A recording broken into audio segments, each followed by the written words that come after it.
Hi everybody, George back with another video. So this was albums I've received in the last week, and there's a couple extra in there from a few weeks ago, just to make the 10 albums up. So first one's Robbie Bashaw. I got his record store day release here and very taken with him.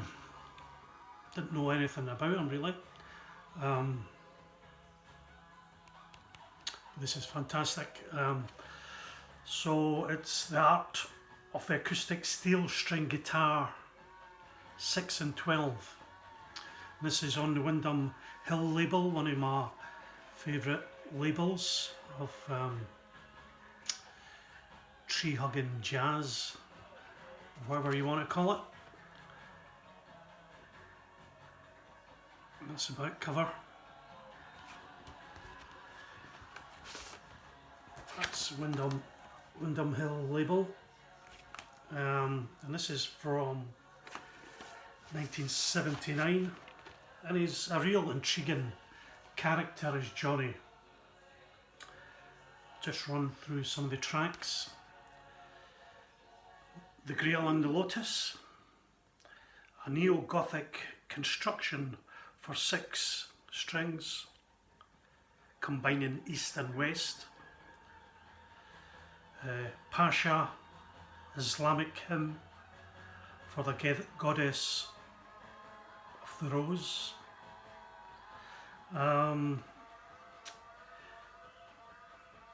Variations on Grieg, a romance for 6 strings in C tuning. Scottish Rites, a study of 12 string, thinking of Vaughan Williams. Pavan India, a mini raga for 6 string. So it's really interesting what he does. I love his guitar playing, so I'll be looking out more for him. I've got another one coming. Got this from Germany. Yeah, it was 79 I think it said, and he just says at the end, "Come let us stroll, you and I, a walk along the Seine, shrine and holy names, the Eiffel Tower, Joan of Arc, the sacred pictures of the heart. A traveller I have been, from mountain top to village inn, all the places love has been." Robbie Bashaw, quite a poet, and he doesn't know it. Interesting character. Second one, Robbie Bashaw again. This was from 1980, released in 2018.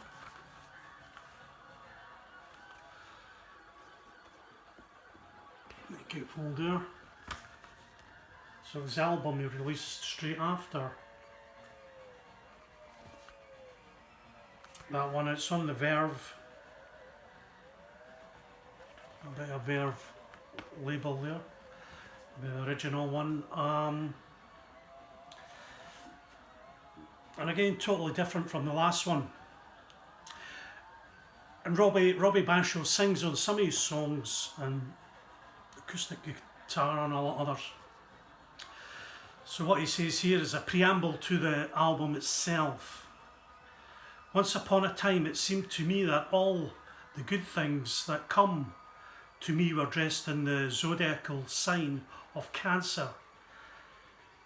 Then I found out that my Venus was in Cancer, and then I discovered a great song on a very Cancer-like summer-like day, in the company of a lovely Venus, also a Cancer. And so the birth of musical realm called Venus in Cancer. Astrology should be beautiful slave, never one's master." The guy's brilliant. He's got a lot of albums out, I believe. One I'm just starting to catch up with. So, next one I got this week, John Coltrane. John Coltrane quartet with McCoy Turner, Jimmy Garrison and Evelyn Jones. It's just called Ballads. I think this is from 1962, 1963.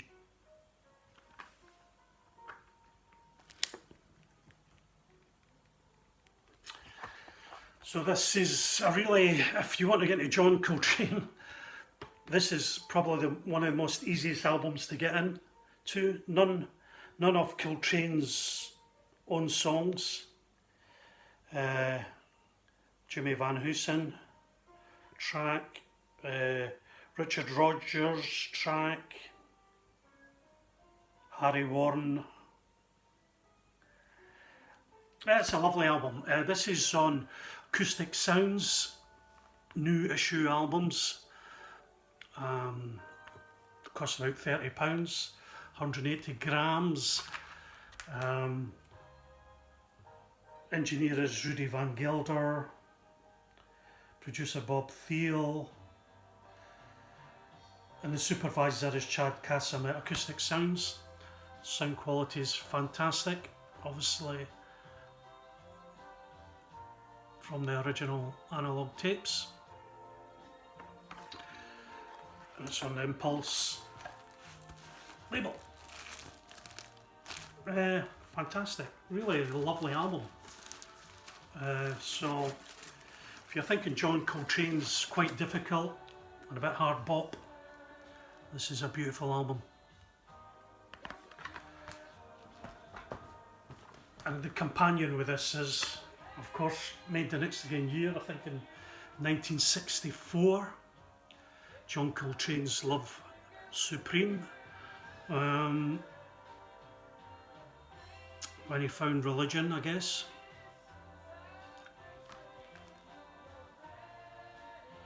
And it's probably one of the only albums he sings on, and he just repeats the line, I love Supreme. So 4 tracks on this, if I can find them. Where are you? Alright. So the first track is Acknowledgement, second is Resolution,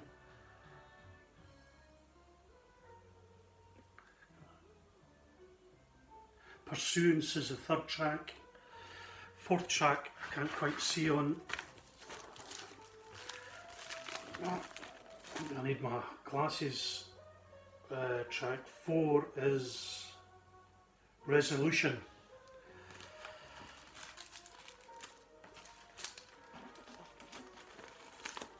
Great album again. I had it, so this was again about £30, so I managed to sell my copy to my local dealer. I had a 1974 copy UK, so he gave me £20 for that. It's brand new, 130, lovely. So this is in a series by Acoustic Sounds to match the Tone Poet series that Blue Note are doing. So these are the next 2 albums in the series. The first 2 was Getz and Gilberto, and Louis Armstrong and Oscar Peterson done the first 2. I think it's maybe 2 a month. I won't be getting them all. I'll sure get probably the Bill Evans, 2 Bill Evans, maybe Clifford Brown one. Fantastic quality, $30, or maybe a wee bit more some places. Next one I got was Amy Winehouse's first album, Frank. And this is an Abbey Road half-speed master on a double LP 33. So Abbey Road, Obi.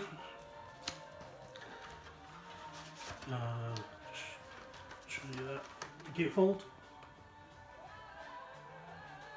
She's beautiful. I love her. I had this on CD. I never played it very often because I don't play my CDs very often.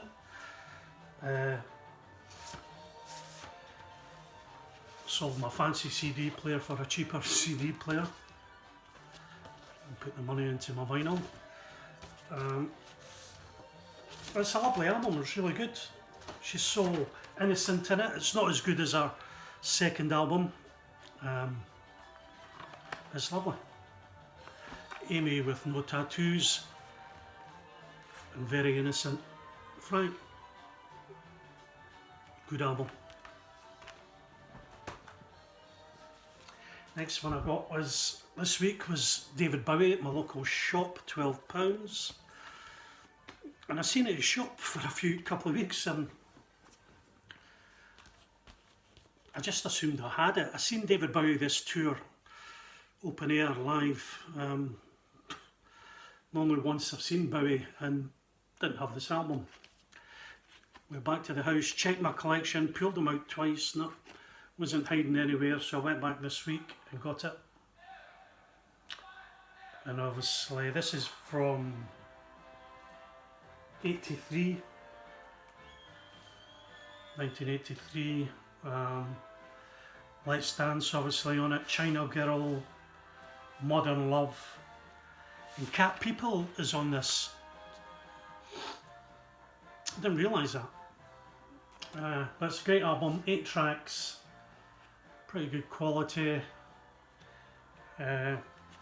Filling a hole in my Bowie collection I didn't know I had. And one other wee thing about this is I always knew that everybody used to say, Stevie Ray Vaughan, one of my favourite guitarists, plays the wee lead break in China Girl. Dun, dun, dun, dun, dun, dun, dun. But what it says on here is, it says, where does it say it? Don't know. Yeah. Anyway, it just says Stevie Ray Vaughan lead guitar.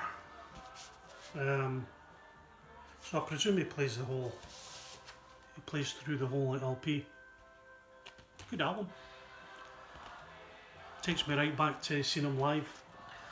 It was the best summer we ever had then. I don't know if for a long time, 1983. It was really dry. And he played Murrayfield Rugby Stadium outdoors and Pisty Rain. So the next one I've got out my local record shop, Sonny Rollins, from 1957. Doesn't say who else is on it. But I've seen that he's had that since the shop opened and I've sort of just passed it by really. It looked really shabby and shitty cover and whatever. So it was £8 and I just picked it up. Nothing special, what's it on?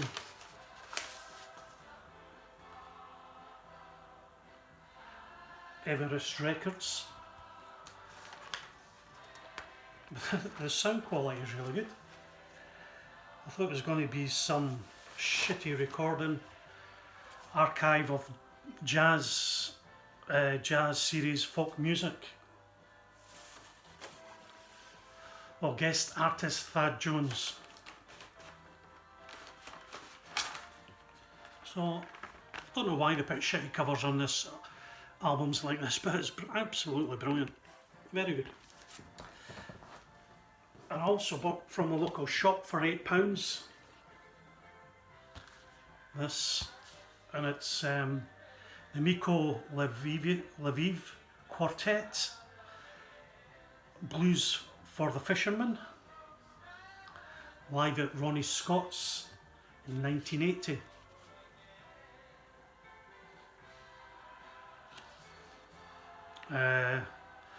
So we have Milko Lviv, Art Pepper and alto sax, which made me buy it. Tony Dumas and Carol Burnett. Art Pepper does a little bit there. Great album, very nice. Great for £8. And one from about 3 or 4 weeks ago, just to fill in from the container I got 3 albums, and I got the Johnny Mitchell and the other John Martin. There's this one, John Martin live in Leeds. So when I was listing this on Discogs, I got a bit excited at first because originally in I think it was 76, this was a mail order only. Well, I'll read what it says. Live at Leeds was sold in a strictly limited edition by mail order in 1976. It's become a collector's item not only for its rarity value, but also because it records one of the high points of John Martin's career as a performer, with definitive versions of several of his greatest songs. This is the first time it has become available in over 10 years. It remains an essential addition to any collection.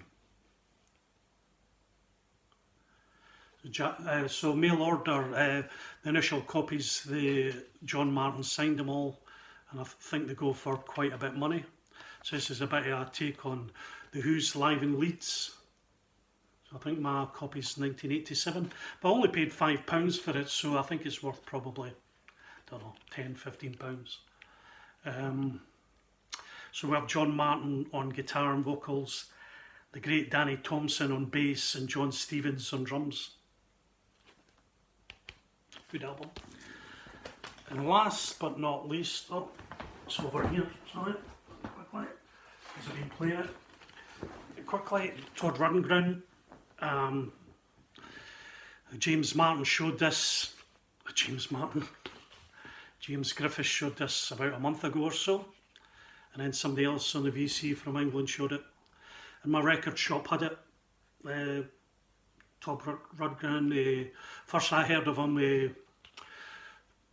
it's just called Todd, I think from 1974. He produced Sparks' first album, but never had anything from him. He was in the band Utopia and Nas. 74, double album on the Bearsville label. Very interesting. More listens needed. Psyche, proggy, singer-songwriter, quite a bit different. So there you go, Todd Rundgren. From 3 or 4 weeks ago, I got that at my local record shop. Catch you later. Bye then.